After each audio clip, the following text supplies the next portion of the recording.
Hey everyone, Dr. Frunkey here with a new unboxing video.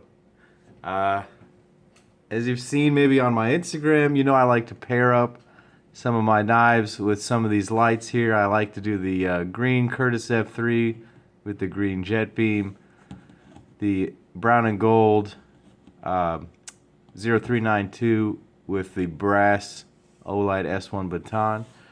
But for a while, ever since I sold the 0392 Warncliffe that had the copper inserts, my copper light has gone without a companion. So I have changed that today.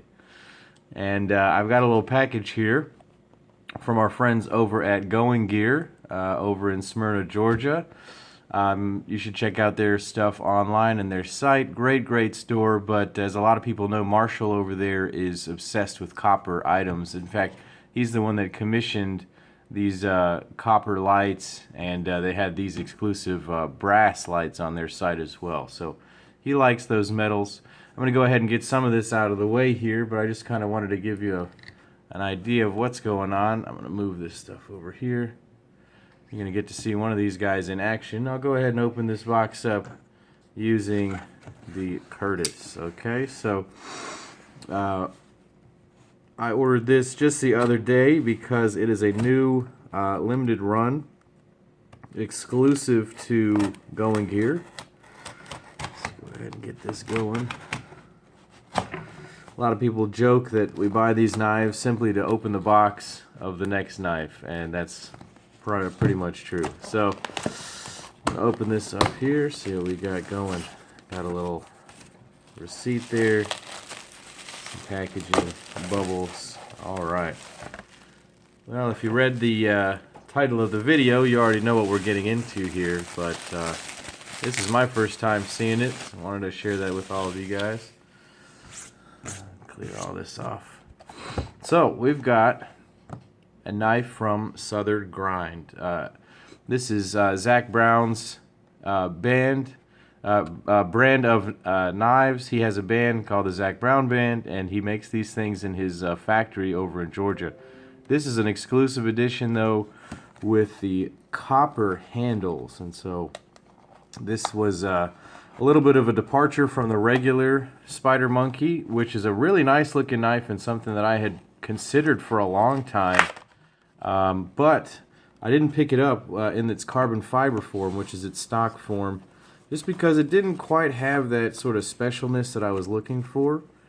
But let's see here. We've got certificate of authenticity, quality control, assembled by Taylor, inspected by Carey. Take care of your knife, keep it clean and dry, yada yada yada. Register the knife. Lifetime limited warranty. Pretty cool little stuff. Oh, and here's the knife, all packaged up, sealed up, obviously because it's copper. This is sort of how the Olight over here came, sort of hermetically sealed so that it doesn't develop a patina before it gets to you. So the great thing about these copper items is that, just like this light here, it will develop a sort of a unique patina over time, and no two will ever be the same. I really like copper stuff for that reason. On the other hand, as soon as I open this knife, it's going to lose a lot of its value. So I'm not looking to resell this knife. I wanted it just for the unique sort of features that it had. So again, we'll get the Curtis out here and we'll just go to town. Alright.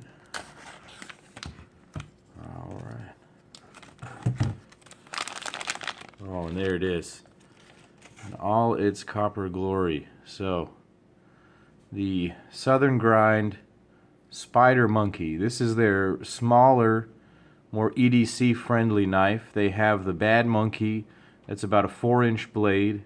This is a 3.25-inch blade. Now let's see here how it opens from the factory. Oh, look at that, just opens right up. Nice smooth action. No lock stick. Now, I had talked about this with a couple of the other knife guys in the community, and some people have said that it's got really bad lock stick, but I'm not feeling that here. Nice smooth action opening and closing. We've got a 3.25-inch blade here. I'm going to wipe it off for the video. Of CPM S35VN, serial number 1834. Really nice steel choice there. They used Sandvik steel on the Bad Monkey, and a lot of people were a little bit disappointed by that, sort of a lower end steel. But S35VN, I don't think anyone can really complain about. It's a great steel. They use it on the Sebenzas and numerous other knives right now. Still a little stiff, hasn't totally broken in. We've got an overall length of 7.5 inches, 3.25 inch blade, 130 thousandths thickness on the blade. This steel is S35VN in a drop point style.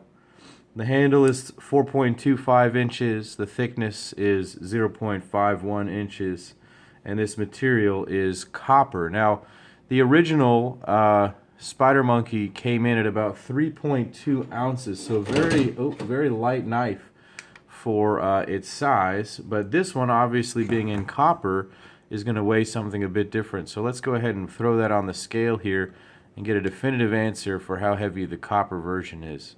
So we're looking right at about 5.3 ounces, so a considerable increase in the weight of the knife, close to double, not exactly double there, but 3.2 to 5.3. So, you know, the Curtis here weighs 5.3 ounces, so about the same as that one. The 0392 comes in at about 5.7, 5.9 ounces, a little bit heavier. Your Peter Rizzenti Nirvana comes in at 4.2 ounces, so even that's a little lighter. But I would say that right around 5 ounces is sort of my preferred weight. It sort of gives the knife a nice heft to it and solid feeling without being really cumbersome, and it still fits into my EDC. So that is a really nice knife. First impressions said it is very smooth. It's got a nice action to it. This is running on phosphor bronze washers. Smooth action right out of the gate. Is probably going to break in really nicely. You can see the washers sitting in there. The copper is done really nicely. It's got a 3D contouring, so let's try to get a really close-up shot going on here. So we've got a nice smooth but grainy sort of texture up top into this wave pattern towards the bottom of the handle. We've got proprietary screws. I imagine I could probably find some type of spanner tool that will allow me to maintain this knife. We've got just a Torx bit back here and what looks like an Emerson or a Benchmade style pocket clip, which allows for some customization options. I'm probably going to find a custom clip to put on this. I may look online or find some custom maker who will do that. This thing is running on titanium liners, so you know that it's got that extra strength, and it is a titanium on steel liner lock. So it's got early lockup, solid lockup, absolutely no lock stick whatsoever as it stands right now, and that's really nice. We've got this really cool Spider Monkey logo and the Southern Grind insignia on the blade there. It's an open pillar construction with some standoffs back here, so easy cleaning.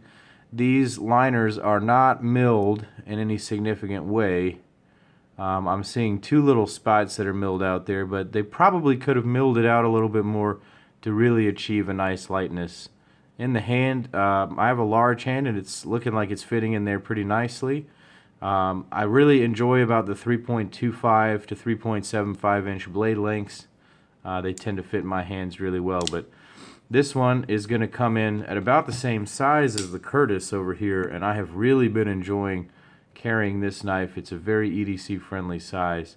The Curtis may have a bit more handle back here. It's certainly a bit wider, but the blade length is about the same there. That's really nice. Well, I'm really impressed with this overall right at first. I'm definitely going to carry this a whole lot. Wanted to get this guy on camera and share it with the community. This is a great new offering from Southern Grind, an interesting company with an interesting background. It's my understanding that Southern Grind's, all of their proceeds will go to a charity. So let's see what they say. Zach Brown's Georgia-based metal shop, unrivaled knife lines and metalworks made by American hands, high quality materials. They don't really explain that there, but there's a camp called Camp Southern Grind that Zach Brown has started, and it does help a specific population of people. I'm going to have to look more into that for the final diagnosis video, but this is all proceeds go to a good cause, so you don't have to feel bad about picking up this knife. This knife was a little bit more expensive than the standard Spider Monkey. This came in at around $275. I think the standard model is somewhere around $235 or something like that. But this finally has a sort of unique flair within the knife world that sort of offers something that nobody else has, and that's why I finally picked it up. I've been intrigued by this knife ever since it came out, but it just hadn't convinced me until I saw this. Now I've got an excellent pairing for my Olight S1 Baton CU, and I can't wait to see how this patina develops. I really enjoy that about copper and copper items. So we'll see. I'm thinking about turning this knife ultimately into sort of a project knife. We'll see if it sort of cuts and carries well. I might do some anodizing on the liners. I might get it reground again with razor edge knives. Speaking of being reground, let's go ahead and see how it cuts here. I've got my little specs sheet. Let's see how the edge is. Pretty darn good right off the bat. That's a pretty good edge, actually. Like that. Probably keep that factory sharpness for a while, carry it, and then talk about regrinding it. Great little knife here, guys. Go over to goinggear.com. Check out their exclusive copper edition of the Southern Grind Spider Monkey. Check out the regular version. Learn a little bit more about Zach Brown's company here. And let me know what you think down in the comments. I'm excited to have this. Merry Christmas to me. And I will let you know more about it in a few weeks' time after I've gotten a really good sense of it. If you like my videos, click like and subscribe. Follow me on Instagram at Dr. Frunkey to see more pictures of the knives that I have and carry every day.